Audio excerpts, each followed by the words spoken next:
And I know you're in a difficult situation, you're going through this crisis now at the minute, but we're going to have another crisis coming up very quickly in terms of our hospital services, as the services start to reopen and start to re-deliver the services. And like, you know, the outpatient clinics and stuff like that, they're going to only be fit to see maybe a third of the people that they've been seeing prior to this. So our waiting lists are just going to get longer and longer and longer. So I think right away now, I think we have to start discussing about seeing people on Saturdays, working up to maybe 8 o'clock at night from 8 o'clock or 7 o'clock in the morning, or something like that, to try and just get the level of, we won't even get the level of appointments that we had prior to this, but to stop our waiting list going through the roof, it's going to be really serious, and it's going to be a big problem. And what I want to ask is, and will the money be made available, and will hospitals be able to do that to actually deal with this in the future? I think you've also raised a very pertinent issue in relation to our hospital services, and I'm conscious when I'm talking about the future. At some point, this House is going to elect a government,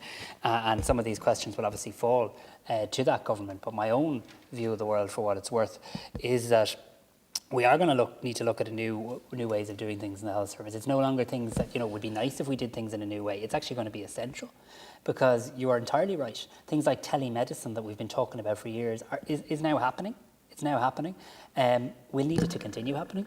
The idea that every outpatient appointment, which you referenced, would need to go to the hospital, when actually some might be able to be seen in community assessment hubs or primary care. So I fully agree with you. I think it's a big body of work. It's going to fall principally to me currently, but principally to the new government and committees who scrutinise the work of that government in terms of how we, make sláinte care happen in that regard. And I think the advantage is we do have a blueprint from sláinte care in terms of how some of these things should be brought about. So I'm very happy to keep in touch with you on that.